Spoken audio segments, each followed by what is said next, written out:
알기 쉬운 생활법령 이야기부터 시작해 보겠습니다.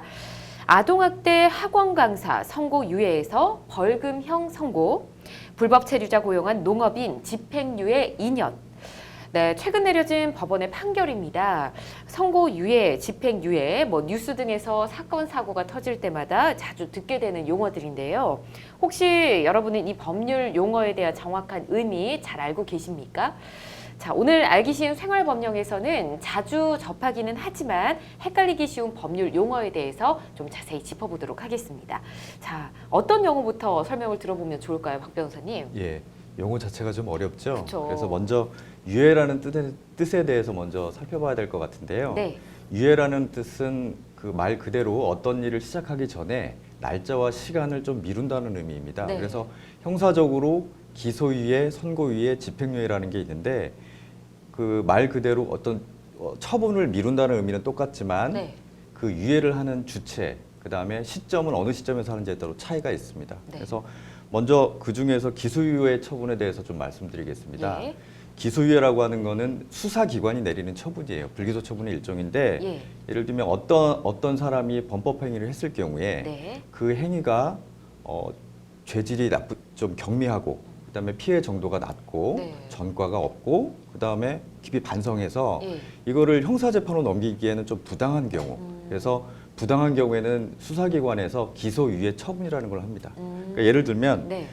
그 음주운전을 걸렸어요. 예. 근데 수치가 법에는 위반하지만 되게 경미하고 예. 전과가 없고 예. 피해도 없고 이럴 경우에 검찰에서 이거를 가지고 벌금형을 때리거나 아니면은 재판에 넘겨가는 게 좀 부당하다는 생각이 들었을 때 네. 판단했을 때 기소유예 처분이라는 걸 합니다. 네. 폭행이라든지 아니면 상해, 그다음에 어떤 그 명예훼손 이런 경우도 마찬가지입니다. 그렇군요. 여기서 이제 좀 궁금하신 점이 기소유예 처분이 전과 기록에 남는지가 궁금하실 네. 텐데 이건 불기소 처분의 일종이기 때문에 전과 네. 기록에 남지는 않습니다. 다만 기소유예 처분을 했다고 하더라도 검사가 일정한 경우에 다시 기소를 할 수 있기 때문에 예. 그걸 유념을 하셔야 됩니다. 아. 그러니까 기소유예 처분을 받고 또 동일한 행위를 또 했습니다. 그러면 예. 수사기관에서 기존에 기소유예 처분한 거랑 같이 다시 기소할 수도 있습니다. 아, 그럼 기소유예 같은 경우는 기간이 있거나 이렇지도 않고? 그렇지는 않습니다. 아, 일단 기소유예는 언제든 같은 걸로 조심을 해야 된다는 예, 뜻이네요. 그렇습니다. 알겠습니다. 일단 기소유예 가장 좀 가벼운 처벌이 아닌가 싶은데 예를 들어 주시니까 좀 이해하기가 쉽네요. 자, 황 변호사님 기소유예 다음으로 무거운 처벌은 어떤 게 될까요?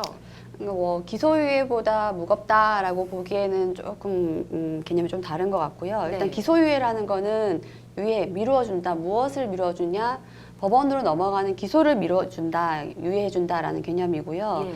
혹시 선고유예라고 들어보셨는지 모르겠는데 그러니까 기소까진 갔습니다. 기소유예는 예. 이르지 못하고 어쩔 수 없이 재판까진 갔는데 법원에서 판단키로는 좀 굳이 처벌을 하기보다는 형의 선고를 내리기보다는 선고를 좀 미루어주자. 물론 경미한 사건이겠죠. 네. 그래서 범정을 봤을 때 굳이 처벌하는 것보다는 좀 미루어주는 것이 좋겠다라고 생각되는 사건에 대해서 네. 재판부가 법원이 선고를 유예해 주는 겁니다. 즉 네. 검찰이 기소는 했지만 네. 재판부가 일정 기간 형의 선고를 미루어주는 것을 말하는데요. 예. 특징이 선고 유예를 받았습니다. 그로부터 2년 동안 아무 일도 없이 무사히 무탈하게 잘 지냈다. 네. 그럼 선고 자체를 면하게 되는 겁니다. 아. 선고 자체를 면하니까 굉장히 좋은 거죠. 그쵸. 따라서 경미한 사안에 대해서 선고 유예가 적용되는데요. 네. 예를 들면은 1년 이하의 징역이나 금고, 자격정지 또는 벌금형에 해당할 경우에만 네. 선고유예의 특전을 볼 수 있습니다. 예. 아울러 선고유예 역시 기소유예와 마찬가지로 전과 기록은 남지 않고요. 예. 하지만 선고유예를 받은 사람이 아까 말씀드렸던 그 2년 기간 안에 예. 무탈하게 보내지 않고 예. 자격정지 이상의 형에 처할 경우에는 다시 선고유예도 취소되고 유예되었던 선고를 다시 받아야 됩니다. 아, 그렇군요. 네. 알겠습니다. 지금 기소유예, 그 다음에 선고유예 알아봤고 이제 집행유예가 남은 것 같거든요. 아마 제일 많이 듣게 되는 단어 중 하나가 집행유예가 아닐까 싶습니다. 내용을 좀 자세히 짚어주세요. 이것도 집행을 유예한다. 이거는 알겠습니다. 네. 근데 실질적으로 이 뜻에 대해서 잘 모르시는 분들도 있어요. 예. 왜냐하면 법적인 용어고 그 요건들이 있기 때문에 네. 아까 말씀하셨지만 기소는 수사기관에서 그다음에 선고유예는 그 형사재판의 재판장님, 네. 법원에서 집행유예도 법원에서 하는 겁니다. 예. 아까 선고를 어떤 그 선고유예보다는 조금 엄중한 유예라고 볼 수 있겠죠. 예. 그래서 그 집행유예는 기소와 선고가 이루어졌지만 그 집행을 미룬다는 뜻인데요. 네. 예를 들면 재판에 넘겨져서 네. 어떠한 그 형을 받을 때, 선고형을 받을 때 이 선고를 예를 들면 징역 3년이라고 하면 선고형을 미룬다는 뜻입니다. 네. 보통 이런 경우에 3년 이하의 징역이나 금고 또는 500만 원 이하의 벌금형을 선고할 때 형의 집행을 유예할 수 있습니다. 그 예. 유예 기간은 1년 이상 5년 이하입니다. 아, 예. 그렇군요. 예를 들면 예. 징역 3년에 집행유예 5년을 선고한다고 했을 때 예. 원래대로라면 징역 3년을 살아야 되잖아요. 네. 그러면 법정 구속이 되거나 이렇게 되는데 집행유예 5년 기간 동안에 그 5년이라는 기간 동안에 아무런 일이 없이 지나가면 예. 그게 소멸된다는 뜻입니다. 만약에 그 5년이라는 기간 동안에 금고 이상의 형을 선고받거나 예. 아니면 그 집행유예를 하게 되면 보호관찰이라든지 사회봉사 수강명령도 같이 있습니다. 그거를 위반한 경우에는 예. 집행유예가 실효돼서 형을 살아야 됩니다. 예. 그렇지만 그 앞서 말씀드린 것처럼 그 선고한 사실 자체는 있기 때문에 네. 집행유예는 전과 기록에 남습니다. 그래서 또한 선고유예 기간은 2년이라는 기간이 있지만 네. 집행유예 기간은 1년 이상 5년 이내의 기간에 따라서 네. 그 해당 그 범법 행위의 어떤 경미, 죄질 이런 거에 따라서 쉽게 정하고 있습니다. 아, 그렇군요. 네. 그러면 어떻게 보면 지금 기소유예, 집행유예 가장 큰 차이는 기록이 남느냐 안 남느냐 요거로 봐도 되겠네요. 그렇죠. 알겠습니다.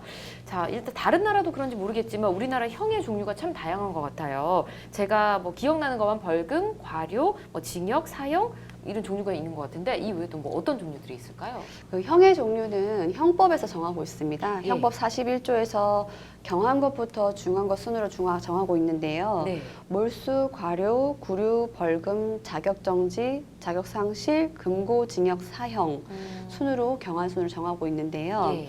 이 중에 이제 다른 거는 많이 들어보셨을 텐데 금고라는 거에 대해서 조금 네. 헷갈리거나 이게 뭔가라고 생각하실 수가 있을 것 같아요. 그렇죠. 징역과 좀 비슷합니다. 비슷하지만 큰 차이가 있는데 네. 금고도 그렇고 자유형도 그렇고 똑같이 금고도 그렇고 징역도 그렇고 똑같이 자유형에 해당합니다. 즉 사람이 움직일 수 있는 자유를 박탈하는 거죠. 쉽게 얘기하면 교도소 가는 겁니다. 네. 교도소 가는 건데 금고는 교도소에서 일을 하지 않아요. 그러니까 역을 하지 않는 건데 예. 징역은 교도소에 있으면서 일도 같이 해야 되는 거다라고 정역에 복무하느냐 하지 않느냐에서 네. 큰 차이가 있다라고 보시면 될 것 같습니다. 아, 금고가 또 그런 차이가 있었군요. 네. 새로운 사실을 또 하나 알았습니다. 자, 이렇게 한번 쫙 정리를 하고 나니까 이제 뉴스에서 뭐 기소유예나 선고유예, 집행유예 이런 말이 나와도 좀 바로바로 내용을 이해하기 쉬울 것 같다는 생각이 듭니다. 법률 용어와 관련해 더 궁금한 점 있으신 분들은 법제처 홈페이지를 참고해 주시면 되고요.